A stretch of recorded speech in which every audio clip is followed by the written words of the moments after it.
Assalamualaikum warahmatullahi wabarakatuh. Ini adalah cerita dari teman saya. Untuk menjaga rahasia, saya akan menggunakan nama samaran saja. Teman saya, sebut saja namanya Trisno. Dia itu bertugas sebagai agen properti. Trisno memiliki satu rekan sesama agen properti yang bernama Marwan. Trisno diminta untuk melanjutkan 3 case dari Marwan. Namun anehnya, dalam waktu yang sangat dekat, tiba-tiba 3 klien pembeli rumah ini semuanya membatalkan pembelian rumah baru. Awalnya alasannya mereka bermacam-macam, seperti tiba-tiba butuh uang lah, pasangannya kurang suka lah, ada rumah lain yang lebih baik. Namun setelah dikejar lebih jauh, Trisno mendapati alasan sesungguhnya di belakang pembatalan pembelian rumah ini. Dan lebih gilanya lagi, ketiga-tiganya alasannya sama. Mereka mengaku mereka bermimpi memasuki rumah baru. Di rumah baru itu, ada sosok perempuan yang merangkak di langit-langit. Rambut panjangnya terurai ke bawah. Perempuan itu menangis dengan sangat sedih. Gegara mimpi itu, mereka menjadi sangat ragu untuk mengambil rumah ini. Bahkan salah satu calon pemilik sempat bertanya ke orang pintar, apakah tetap beli atau jangan. Sang orang pintar itu menyarankan, lebih baik batalkan saja, karena kalau rumah tetap dibeli, dikhawatirkan nyawa mungkin bisa terancam. Trisno bingung bukan kepala. Akhirnya dia mengaku ke Marwan bahwa dia gagal closing 3 case yang diberikan kepadanya. Mendengar itu, Marwan hanya tersenyum saja, tidak berkomentar apa-apa.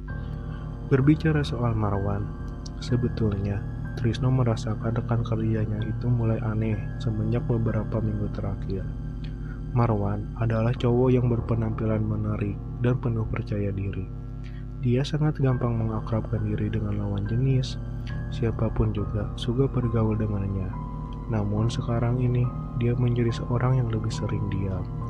Setiap waktu selalu melihat dia bermuram durja.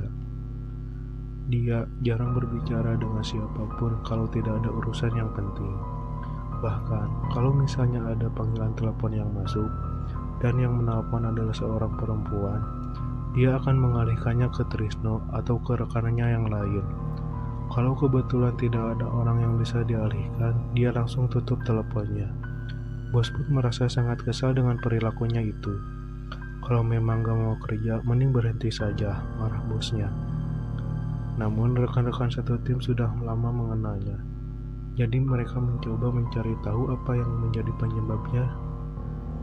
Mereka pun diajak makan-makan di satu hari. Setelah dibujuk rekan-rekannya dan juga mungkin efek beberapa gelas bir, tangisannya pun pecah. Dia pun mengaku kalau istrinya meninggal. Rekan-rekan akhirnya baru mereka mencoba menghiburnya, tetapi tangisannya malah menjadi-jadi. Acara makan-makan pun selesai. Mereka pun langsung pulang. Melihat emosi Marwan yang tidak stabil dan juga sedang mabuk, Trisno berinisiatif memesankan taksi untuk mengantar Marwan pulang ke rumahnya. Di dalam taksi, Marwan meringis kesakitan memegang bahunya. Trisno mencoba membantu melihat dari balik baju dan sangat terkejut. Walaupun di dalam mobil kondisinya gelap, tetapi Trisno bisa melihat luka segar di bahu Marwan. Lukanya begitu dalam sehingga dagingnya pun kelihatan. Bahkan ada darah yang masih basah di situ. Lukanya penuh di seluruh bahu seperti disiksa. Atau apa yang terjadi pada bahumu? Tanya temanku. Sambil agak panik, mengulurkan tangannya untuk menyentuh bahu Marwan. Marwan dengan cepat menepis tangan Trisno. Gak usah peduli. Trisno merasa sangat heran. Tidak lama kemudian, mereka pun sampai di depan rumah Marwan.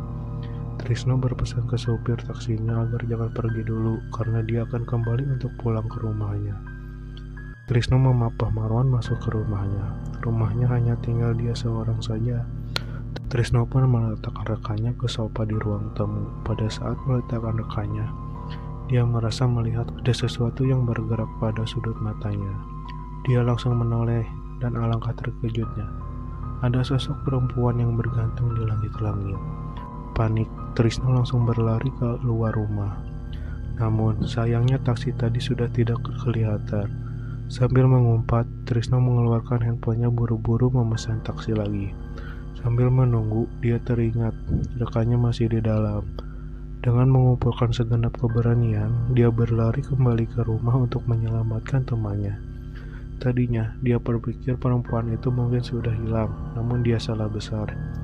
Sosok wanita itu sekarang sudah berada di sofa, di atas Marwan yang sedang tidak sadarkan diri karena alkohol. Wanita itu sedang menggigit bau Marwan, mungkin lebih tepatnya memakan. Nyah, teriak Trisno panik bercampur marah. Wanita itu langsung menghilang. Setelah memastikan makhluk misterius itu tidak ada di dalam ruangan, dia buru-buru merangkul Marwan dan berlari ke luar rumah. Akhirnya, mereka berdua naik taksi dan ke rumah Trisno.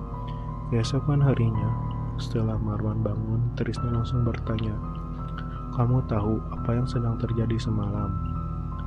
Marwan mengaku dia tidak ingat, namun dia merasa tahu apa yang terjadi. Marwan pun bercerita.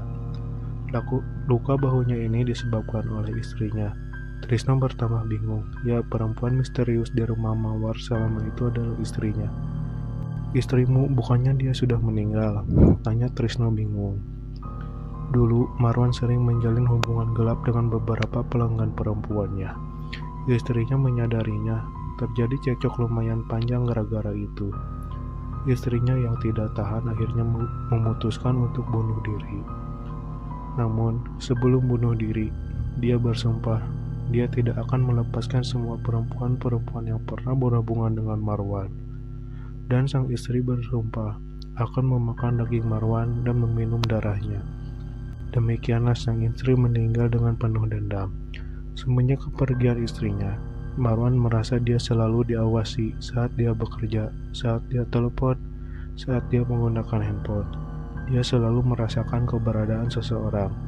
Setiap saat dia mencoba menjalin hubungan dengan klien, selalu berakhir dengan petaka. Trisno mendengar cerita itu, akhirnya mengajak dia berkonsultasi dengan kenalan yang dianggap paham hal-hal beginian. Sang orang pintar tersebut mencoba berkomunikasi dengan mendiang istrinya. Namun orang pintar tersebut pun tidak sanggup mengusir istrinya. "Dia terlalu kuat, saya tidak mampu membujuknya untuk dia pergi darimu," ucap sang orang pintar. Marwan kemudian mengajukan, bagaimana kalau pintu jodohnya ditutup saja, agar dia tidak akan menemui jodoh lagi seumur hidup. Dengan tawaran dari Marwan itu, barulah istrinya bersedia untuk pergi.